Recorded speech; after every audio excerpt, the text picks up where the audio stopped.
Good evening, everyone, and welcome to the third Target Sheet webinar of 2020 and the fourth in the series, presented by Virbac.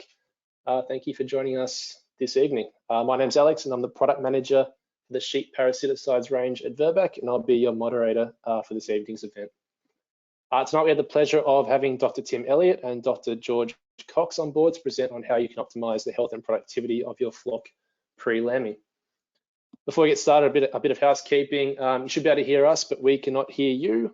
If you do have any questions for Tim or George, please type them into the question box provided, and we will address them at the end of the session.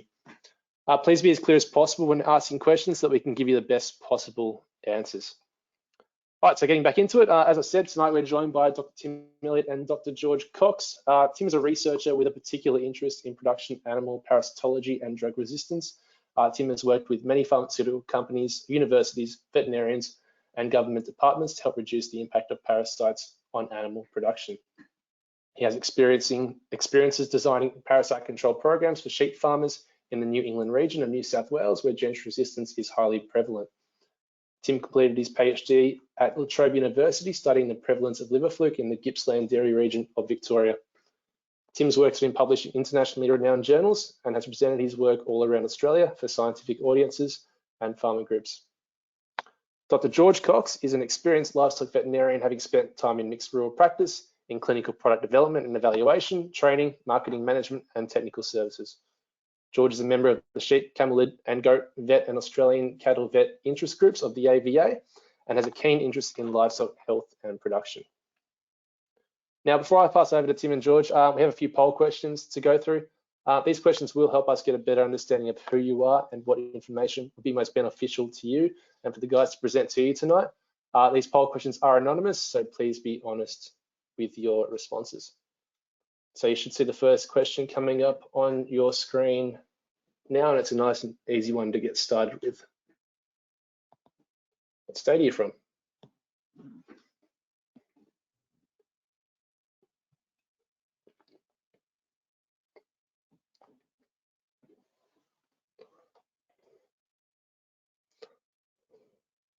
Give it 3 more seconds. 3, 2, 1.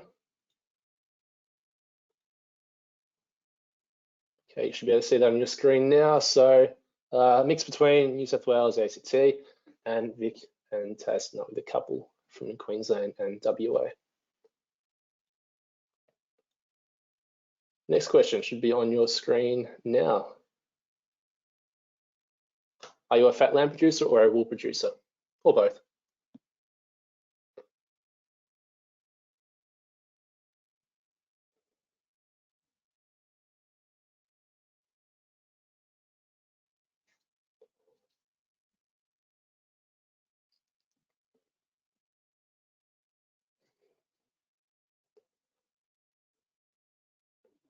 Give it 3 more seconds.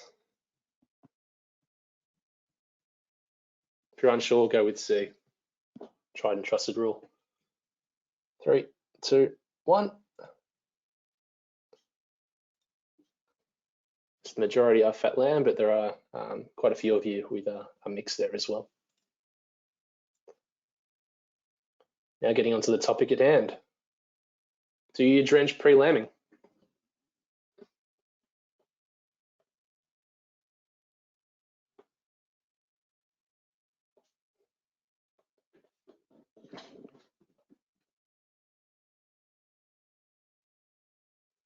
Three, 2, 1. And the answer is what you expect the majority of you to drench pre-lambing, 88% saying yes. And the final question before we get into it, what drench did you use pre-lambing? A single active drench, a dual or triple active drench, capsules, a long acting drench, or a U-guard with selenium and B12, or without? And I'll launch that now. Do that every single time.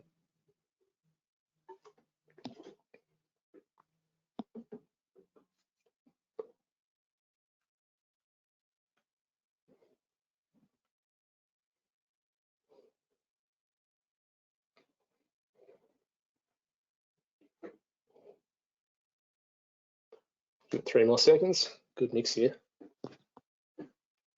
We'll close that one off. So good mix there. Majority of using a dual or triple active drench. So obviously you've listened to some of our previous webinars about multi-active drenches. Good proportion of using a long active drench, and yeah, U-guard and wean guard always a very popular option as well. Right, thanks for your responses, guys. I will now pass on to George to begin.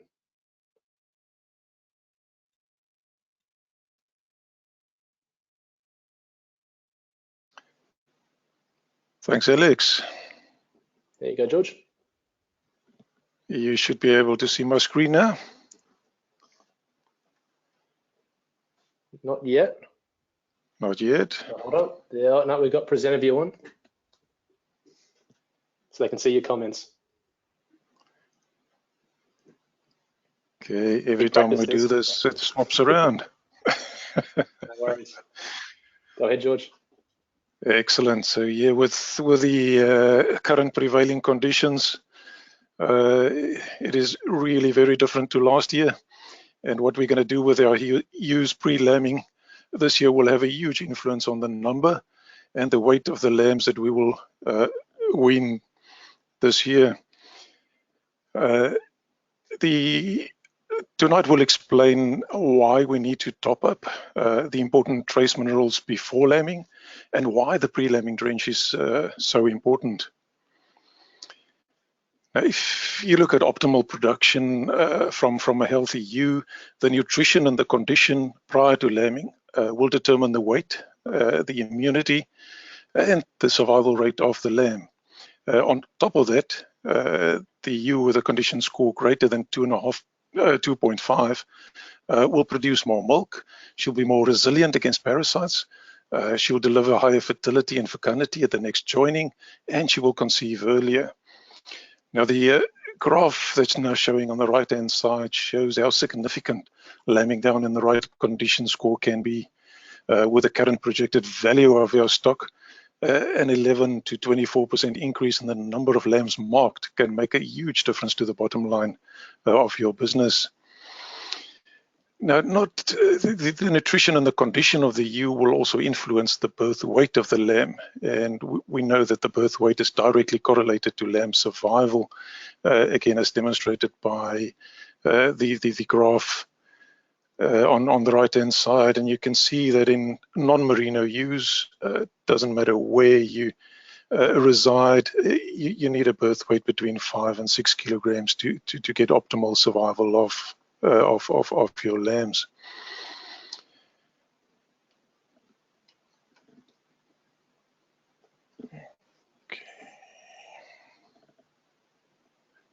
Okay, sorry, I had my temporary freeze on my screen there, but for optimal production, the nutrition is really important. I think I skipped a slide here. I just want to try and go back one. That is really slow. Okay, no, I did not. Apologies for that. So if you look at the pregnant ewe, especially in the late stage of pregnancy, you get reduced ability to intake dry matter, and the physiological stresses of the pregnancy can induce metabolic diseases like PADDOCK and milk fever. So the more lambs the ewe carries, the bigger the requirements, and making the management of multiple bearing ewes really important. If you look at, if we not only look at the macro elements of nutrition, but also to the micro elements, most of us have our macronutrition actually in hand. We maintain the required body condition as we understand the importance, and we don't often see metabolic diseases like pregnancy toxemia and milk fever in our flocks. We normally scan our ewes about 45 days after mating, and we separate them into groups of single, twin, and triplet bearing ewes, and determine the mop size and the pasture preferences accordingly. We also know that flock size, topography, and size of the lambing paddocks can influence the levels of mismothering and stealing, and thus lamb survival. But even then, it's not uncommon to see losses from scanning to marking reach 20% or more. Now, why is this? We know that pregnant ewes are more susceptible to parasites and disease due to the suppressed immune system, the reduced dry matter intake, and the stress on the ewe. And we're only now starting to understand the importance of trace minerals other than avoiding deficiencies in the animal. Now, if you look at the important trace elements, 4 of them on the screen there now, zinc, manganese, copper, and selenium. The others most probably are iodine, chromium as well. But those 4 are really, really important because they are essential components in a lot of the metabolic functions in the ewe. So reproduction and fertility cannot happen without them. Normal growth cannot happen without them, and the immune system cannot be optimal without them. So secondly, they are important components of the antioxidant system. Antioxidants turns free radicals, which is the normal product of metabolism, into less harmful substances in the water, and through that protect our cells. Now, we require very small amounts of these trace minerals, but they have a very low oral absorption rate, and they are affected by antagonists or other minerals in the diet. And if you look at where those minerals that antagonizes those trace elements comes from, it can be either from the water or the feed, and a lot of the time it's through the fertilizer that we actually put on the paddock. So if you look at the list there, calcium can influence the absorption of zinc, calcium and iron, molybdenum and sulfur can influence the absorption of copper, calcium, the absorption of manganese, and selenium. So a lot of trace elements and minerals that occurs very commonly in the diet actually interferes with the absorption of those trace elements. Now you might ask, what is a strategic top-up compared to treating deficiencies in the animal? Well, by the time we see clinical cases of deficiency, we've already lost a lot of production and growth in the animal. And it's then that we see the sway back, or the lamb that is born with white muscle disease or discoloration in the animals. And at that stage, we've already lost a lot of production. So we do not want to see that in the flock. We want to focus on how can we possibly improve the performance of the flock. So we need improved growth, or we need the trace minerals for improved growth, improved fertility, and improved immunity in the flock. Now, if we look at the used trace mineral levels, and we look at the optimal, we assume that she's getting all the trace minerals from her diet that she requires. You can see that initially she has enough trace minerals, but at joining, as the fetus starts developing, she requires more of those trace elements for the fetus. And then at pre-lambing, the last trimester, the ewe actually pumps trace minerals into the fetus. So the fetus is born with about 4 times the level of trace minerals that the ewe actually has. So you get that severe drop in the status of the ewe, and you need to try and prevent that in the ewe, as because at this stage it's the time that you normally give your 6-in-1 vaccine to ensure that the antibody levels and the colostrum is at a sufficient level, and it's also the time that you would like to drench the ewe, because of the reduced immune system. You get a higher parasite burden and egg production from that ewe, and she can basically infest the paddock that your lambs will be born on.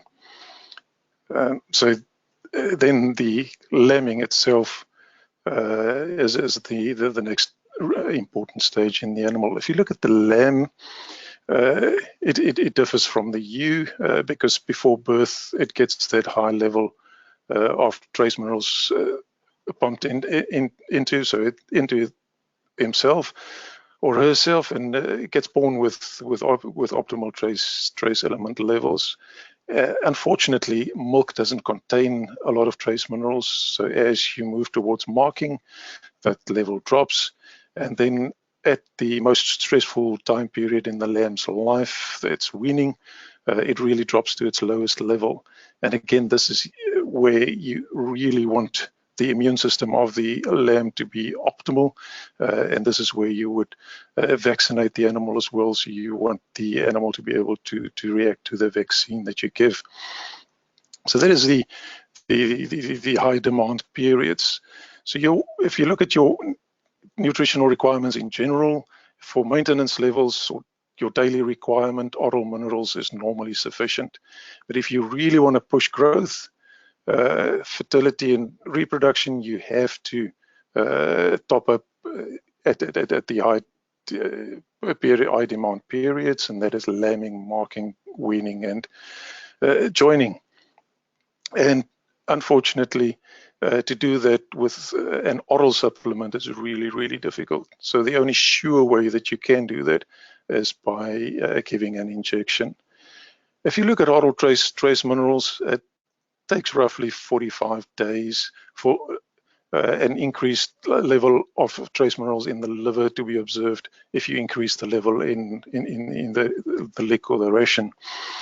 If you look at the really good oral trace minerals, the chelated or organic forms of trace elements, it takes you roughly about 3 weeks to get that level rising in the liver for the trace minerals to be built into the enzymes to be able to do their job.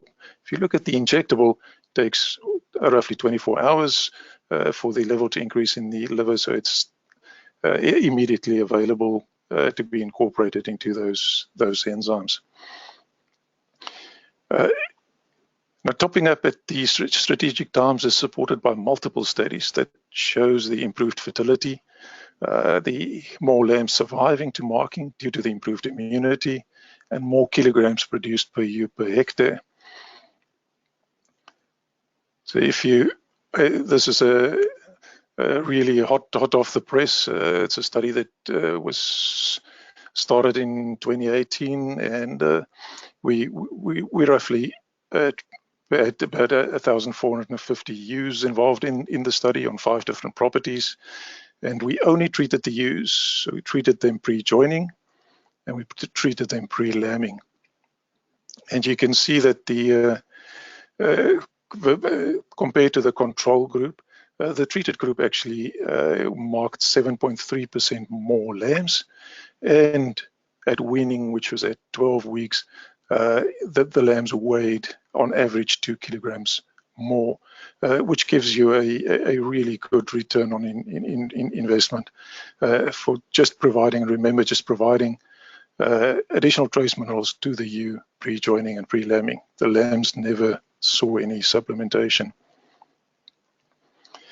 So in conclusion, the top-up of trace minerals is required in those high demand periods to support the immune system and reproduction. And we recommend that you do this at the same time that you give your drench and vaccines to make management easy. So unfortunately, we still have to manage the worms, and Tim will now explain the importance of an effective pre-lamb drench. Great, no, thanks George. Great stuff. Tim, you should be able to share your screen now. And does that one come up? That's it. Yep, it is. Take it away. Yep, thanks very much for that, George. Yes, so in regards to drenching for ewes, it's probably one of the most crucial drenches you can do in your whole parasite control program for your sheep. And it's mainly because of the ewes. It's such a high stress time of the ewe's life, just trying to put all of the effort into growing the lamb, the birth, and then lactation. So before you choose any sort of drench that you're going to use on your property, you've got to know what your drench resistance status is on your property. And the main reason is that because we only want to use fully effective drenches. When this is the most important drench that you can be using in your control program, we want to make sure it's got the most bang for buck. And ideally, we want to use combinations because, as we've discussed previously, combinations attain a higher efficacy and usually slow down resistance to drench groups, which is something we've really got to try and keep an eye on this time.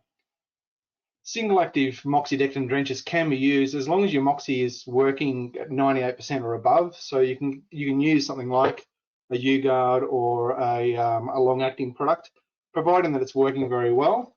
If you do, and if you're not too sure about it, then I'd really recommend using a primer dose with that as well. So what a primer is when you come in with a different drench at the same time. So you will go down the race twice, once with an injection and then once with an oral, but it's a good way to ensure that you're going to get the maximum efficacy out of your drenches. Now, this one is a strategic drench, not a tactical drench. So a strategic drench is we're going to do it because it's a certain time of year, or in this situation, it's a certain life stage of the ewe. So it's this pre-lambing one, and we can do it with a fecal egg count prior to it, but the main thing we're going to do with a fecal egg count, if you're doing it just before you do your pre-lambing drench, is just to see what the burden is at the start. Because even if you have a very low burden prior to lambing, I'd still be very keen to see a pre-lambing drench go in before those animals go into the lambing paddock, and we'll discuss a little bit later on why that's important. Also, if you've just brought in some new ewes that are pregnant, or you've had ewes out on someone else's property and you're bringing them back home to lamb, you must quarantine drench those animals, because if they've come from another property, you don't know what the resistance status of that property is with their worms, and they could be bringing in a worm problem onto your farm that you definitely do not need. One of the other things that we really see with parasites and pre-lambing is the peri-parturient relaxation of resistance. And it's not resistance in the term of resistance to chemical, but the ability for the ewe to stop the parasites coming in. So when a ewe is out there grazing normally, most of the time, only about 5% of the larvae that you will ingest actually establish and become an adult worm, and then go on to start reproducing, laying eggs and contaminating pasture. But what happens a couple of weeks prior to lambing, and then for between 8 and 12 weeks after lambing, which is when there's the ewe's in peak lactation, is her immune system drops quite a lot, and her ability to fight off incoming worms just falls away. And what you see is you might get 30 to 40% of the worms coming in or more actually establish and then infect the ewe. And this is what you can see with this graph here, where these lines here were treated with an effective drench prior to lambing, so their egg counts always remain quite low. But then this mob, they had an egg count, they weren't drenched, but as you can see, when they went into lambing, their egg count just went through the roof. And the big problem that we get here is your ewes are becoming very, very wormy. And when they're getting worm, it means they're not going to be able to produce enough milk. So it's going to reduce the growth rate of your lambs. But the other big thing is it's putting a lot of parasite eggs onto the pasture, which these lambs are now going to start grazing. And those lambs have got a very, very weak immune system. They're just starting to learn. And if they start picking out worms from a very young age, it makes it very, very hard for those lambs to keep growing. So that's the main sort of reason why this drench is so important, because we want to make sure we keep the ewes in the best health that they can be for that whole lactation. And also we want to minimize the pasture contamination, because we want to give the lambs the best shot as possible. The big thing with the pre-lambing, and don't just think of it as a pre-lambing drench, but paddock preparation is the key. When you're ever going to set up your paddock, the main thing you want to do is you have to lock it up for a couple of months ideally. It depends on how well the pasture is growing, what's been grazed on that paddock before. And another thing that needs to be thought of is actually a paddock with some adequate shelter, because when you get a bit of inclement weather coming through during the lambing ewes, we know that it can have a huge impact on the survivability of the lambs. So think about that, a paddock with good shelter. And the spelling of the pasture is one of the two things. It'll stop the parasites or reduce the amount of parasites in the pasture. But the big thing we've got to try and do is really increase the amount of food on offer that those ewes can get, because when they're going into this just before lambing, at the point of lambing, and during that lactation, their nutritional requirement goes through the roof. So we've got to make sure we have a big heap of feed in front of them, because we can't go out there and supplementary feed them unless you have self-feeders or anything like that, because it'll cause mismothering. The other thing that it's not so much an animal health thing, but it's just the survivability of the lambs, is baiting for predators. So whether you've got lambing ewes in an area that has got foxes, you need to be baiting prior to actually those ewes going into the lambing paddock, just to bring down the population of the foxes, or whether you get wild dogs or anything like that. But it's just this type of things you need to think about before you put those ewes into a paddock. Now, one of the really key things when you're putting animals into the paddock, and if we've let the pasture grow quite a bit, you'll see that most of the worms are in the first 5 centimetres of the pasture. So if we can get a big heap of grass growing and have the grass up higher, it means that when the ewes are out there eating, they're not actually eating in the region here, which is where the parasites are going to be. So if they're not grazing in that area, they're not getting as wormy. The other thing that is interesting is the longer we can lock a paddock up, we let the parasites on the pasture die, because the big thing that kills them is desiccation. So in really hot weather, we can knock out sort of 90% of the worms on the pasture within 40 days, but in cooler weather, it takes a lot longer. But any time that you're able to lock up a paddock, let the pasture grow and let those larvae die in the paddock, it's a great way to try and control your worms, because you're letting them die in the paddock here, but if you can give your animals better nutrition, nutrition is one of the best ways that you can control parasites in your livestock. So you've gone ahead, you've done the strategic drench. If you're not too sure what drench works on your farm, we usually do the pre-lambing drench 4 to 6 weeks prior to lambing.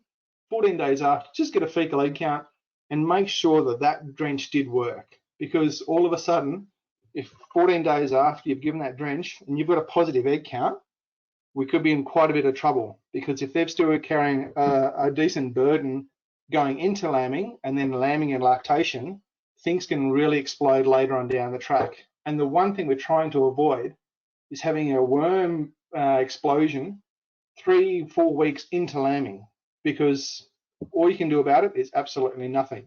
If you're getting wormy ewes that 3 or 4 weeks into your lambing, you can't do anything. You can't bring those ewes back into the yards to drench them, because they're going to have brand new lambs on them. Some are about to lamb, so it'll just be a nightmare. So it's really an insurance policy to make sure that you're giving them the best shot. And this is where we can use drenches with longer withhold periods and ESIs. I see quite a lot of the guys here are fat lamb producers. So ESIs and withholds are very, very important, and can sort of limit what you use in your lambs, because you want to get them off to farm quicker, so you don't want to have a long withhold for them. But this is when you can incorporate a drench that has got that longer withhold or ESI, because we know those ewes are going to be around for quite a while. And that's the thing, we need to try and stop these ewes becoming too infected, because they'll just blow out and it's going to infect the lambs later on. And when you've done this, we've decided on what you're going to use for your pre-lammer. You should have also made a decision of what your weaning drench is going to be, because you want your weaning drench to be different than what your pre-lammer is, because we don't want to be using the same drench all the time. But you can use combinations of the same similar actives, as long as they differ with some groups.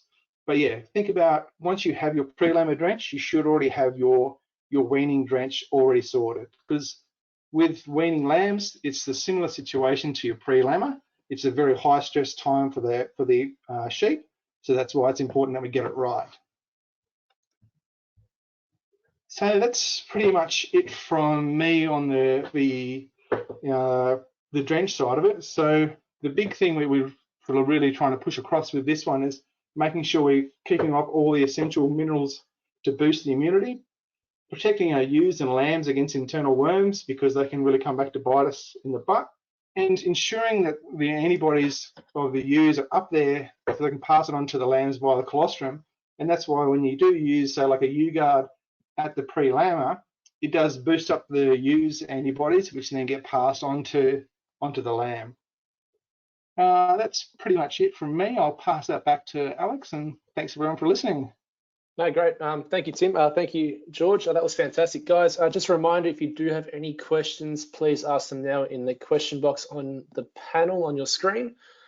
And we also have a special guest. Our Multimin expert is in the house for any questions on Multimin.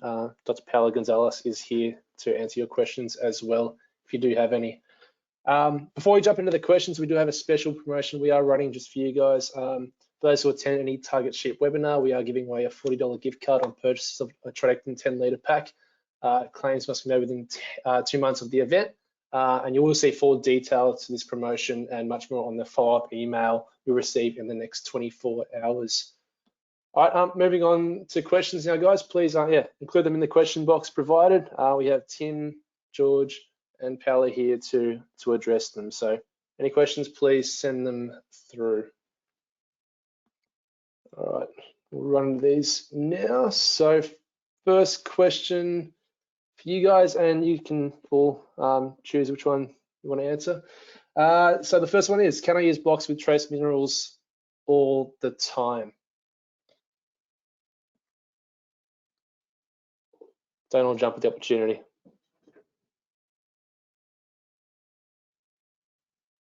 Alex, can you just repeat that? Oh. Yep. Can I use blocks with trace minerals all the time?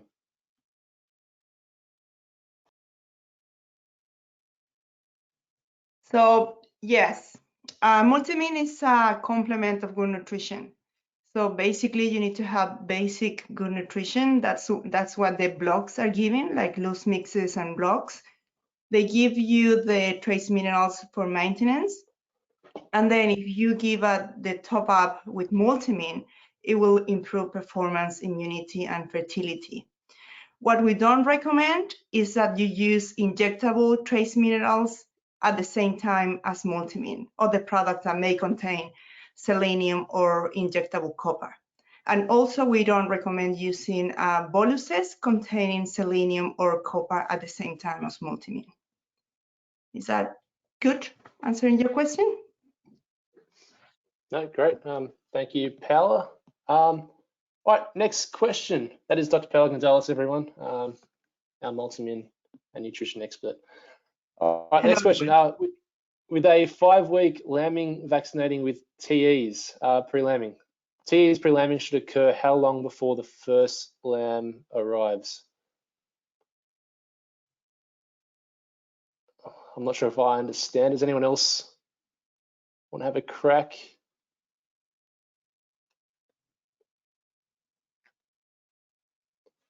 Might run on to the next question. If Alex, you can clarify that one to the person who asked that question, we might come back to you. So the next one, I run a mixed enterprise with beef cattle and crossbred sheep. I've heard from one of your previous fantastic webinars that Multimin given pre-calving is helpful. Is it also true with sheep? If so, what are the benefits? I know who this is. I figured it out halfway through, but we'll get an answer. Maybe Paula, did you hear that one? So to give Multimin pre-calving to the cows? Yep, so I'll run through it again. I run a mixed enterprise with beef cattle and crossbred sheep. Sorry, too many questions coming in. I've heard from one of your previous fantastic webinars that Multimin given pre-calving is helpful. Is it also true with sheep? If so, what are the benefits? Yeah, absolutely. During pre-calving or pre-lambing, it's a 2-for-1 treatment. So basically, you treat the cow or the ewe to have enough trace minerals to transfer to the fetus during the last third of the pregnancy, to give enough trace minerals for the fetus and the newborn to survive the first week of month after calving or lambing. And then you leave enough trace minerals for the cow or the ewe to sustain all the post-calving or post-lambing period and the lactating period, and also improving the immunity and fertility. So that cow or the ewe, it's going faster and sooner to the reproductive cycle. Great, no, thank you, Paula. And guys, just to be honest with you, that was a planted question by the product manager. multimin. I didn't catch it in time and I apologize, but a very good response and an important question. Thank you, Jerry Lou. Next question, and this is an authentic one. Can I use a selenium-based drench with multimin? No, we don't recommend to use selenium drenches at the same time as multimin because they both will deliver highly concentrated selenium amounts, and they may increase the risk of toxicity. So you may use multimin with a non-selenium drench, and this is the safest option. Great, thank you, Paula. If high rates of trace elements have been applied to pastures, do we still need to add more trace elements pre-lambing via injection? That's a clarification on the previous question. If you use trace minerals as a fertilizer to improve pasture, yes, you still need to use to give them trace minerals orally and injectable to improve performance, because we don't know what are the potential antagonist reactions that may happen in the rumen. So, for example, if you fertilize your pasture with molybdenum, that molybdenum, although increases the pasture growth and quality, the molybdenum content in pasture may be very high and may inhibit the absorption of copper. And then you have a secondary copper deficiency. Great, thank you, Paula. I'm just looking forward at the questions. Paula, I think you're going to be answering a lot more. I think every single question here is multimin related. So George and Tim, if you do want to give Paula a break, please jump in. But if you have any questions on drenching, pre-lam drench programs, please send them through as well. The product manager who is on the line will be very happy. So if high rates of, oh no, we just did that one. If there is an issue with using B12 with selenium and drenched with selenium, is there an issue with using B12 with selenium and drenched with selenium at the same time?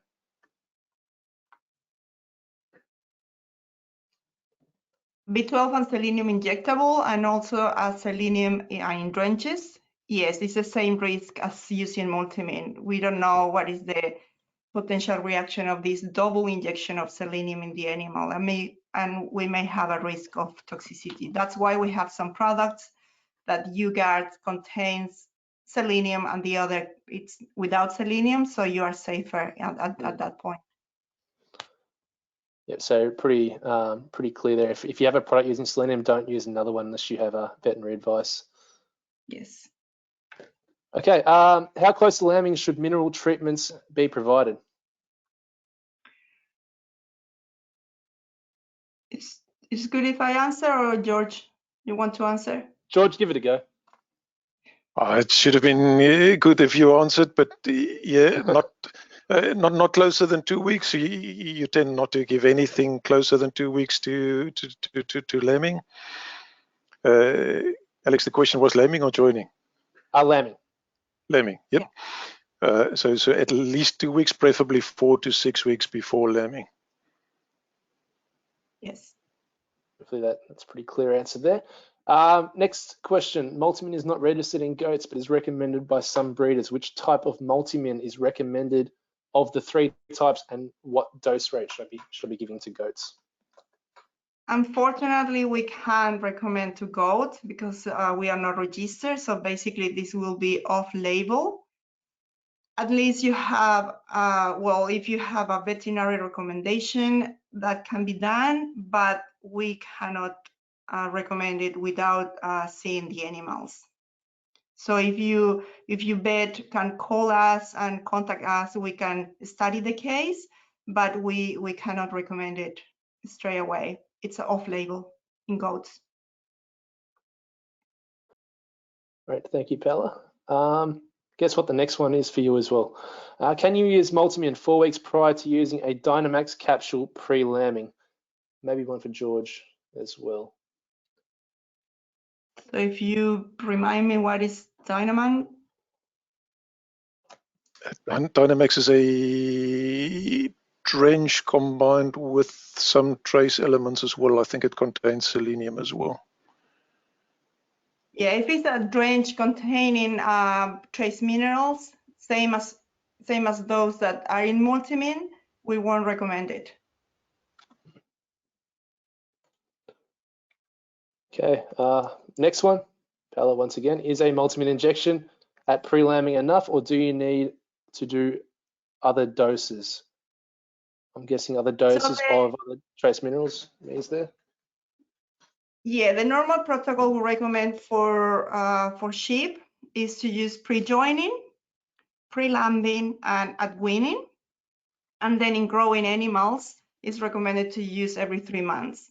So if you are able to also use in adult animals every 3 months and also coinciding in those very high demanding period, it's perfect.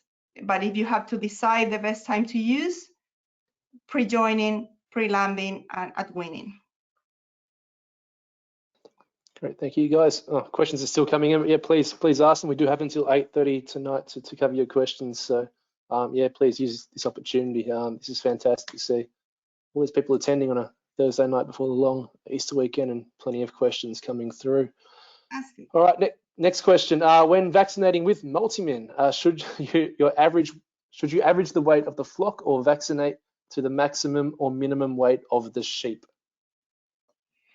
So yeah, multimin is not a vaccine. So it's an injectable trace minerals, and we recommend to follow strictly the dose rate, which is indicated in the label. If you are not able to weigh every individual animals, group them by similar weight and dose to the lightest. So it's normally for you guys, probably you're so used to dose to the heaviest when we talk about drenches. Multimin is different. It's we need to be very careful with the dose rate, and we have to dose to the lightest. So this is the very good rule of thumb, dose to the lightest, if you're not able to weigh them individually. Great, no, thank you. Here's a question for George and Tim now.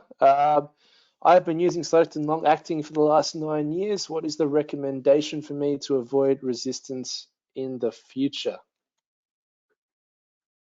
Whew. It's a loaded question. It is a loaded question, and it depends on where you use the long-acting. If you only use the long-acting as a pre-lambing drench, and you used a combination drench as your weaning drench, there's no reason why you cannot continue as such. If you're only using Cydectin long-acting, it's a single active. The advice would be to prime with other actives when you use it next. Tim, do you agree there? Yes, yeah, that makes sense to me. And then you could also, if you're worried about it, check the efficacy by doing a drench check or something like that on an oral moxidectin, just to see how it's performing there. Or if you have got a long-acting running at the moment, do a 50 days into it, do a fecal egg count, check on it, and then another one at 90 just to see how it's performing. Great, thanks guys. And last question we have here. So if there are no more questions after this, we will close. So if you have any more questions, please get them in now. We used to use UGuard pre-lambing, but with a drench resistance against Moxie, what would be our best alternative? Using a 6-in-1 vaccine with a triple active? Question mark. Yep, I can come in there as well, and Tim can give his opinion as well. If you used to use a single active moxidectin, you can always prime that treatment, and it need not be with benzimidazole, levimazole combinations like Duke. It can be with some of the new molecules like Azolvix as well. So yeah, you can definitely continue using it as long as you add other actives, or you can switch to one of the new molecules and use a 6-in-1 vaccine. Yep, yeah, I think that's good. You just got to really find out what's working on your farm, and since that's one of the most important drenches that you're going to do in your sheep flock. Yep. So yeah, you might have to start using some of the newer actives, and there's a good spot for them at that time. Absolutely. Okay, thanks guys. Thanks for giving Paolo a break as well. We'll continue that break now. Are capsules better than Cydectin long-acting? That is a very loaded question, and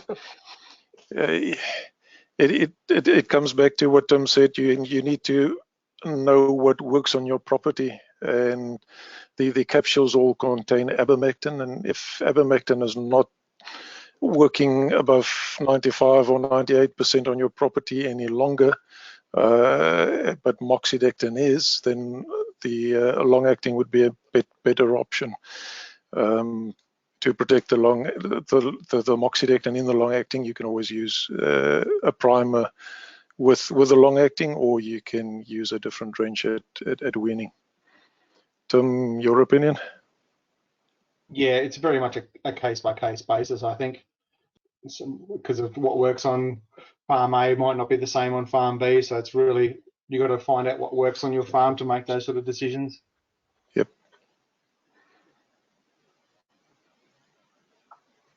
Great. Thanks, guys. Next question. In severely deficient trace element pastures, is multimin enough for animal health? No. Okay. No. The answer is no. Okay, because, next question. Go ahead. Multimin, it's an injectable product that lasts in the animal according to their requirements. So if the animals are really deficient and they are not getting anything else from pasture, the multimin will last very short time in the animals, and you need to support them anyway with oral trace minerals. So good pasture management and also good base nutrition, it's necessary to have adequate trace mineral levels in the animal. Yeah. Great, thank you, Paula. Next one will be for George and Tim. Is there a possibility of getting a Moxicombi LA combination injection in the future?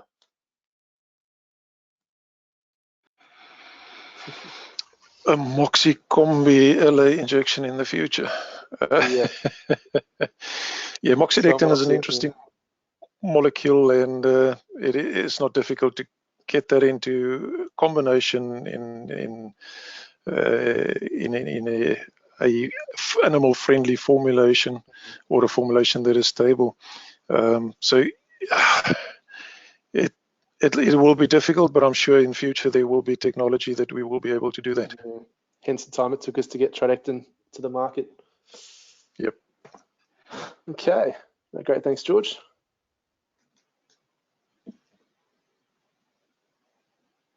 Okay, and last question we have now once again, guys. So again, we have 10 minutes. If you do want to ask any more questions, please get them in. No, it's actually not a question.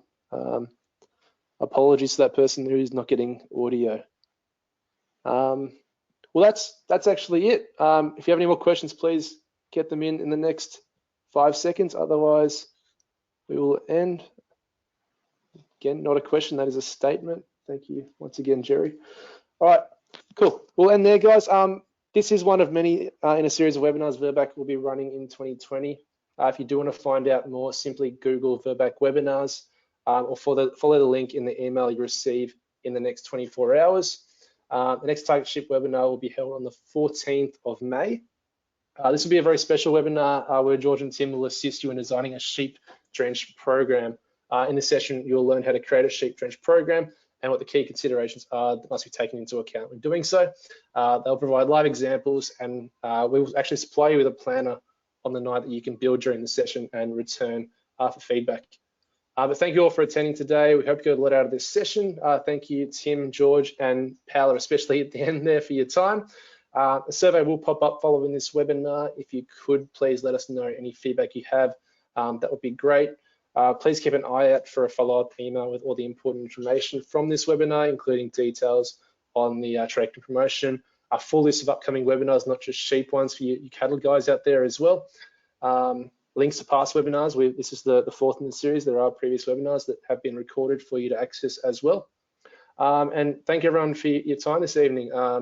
Enjoy the rest of your week. But it is time to lock down this webinar, and I hope you'll all be doing the same, and have a very happy Easter. Thank you, everyone. Thanks, everyone. Have a good weekend. Yeah, Bye. happy Easter, everyone. Happy Easter, everyone.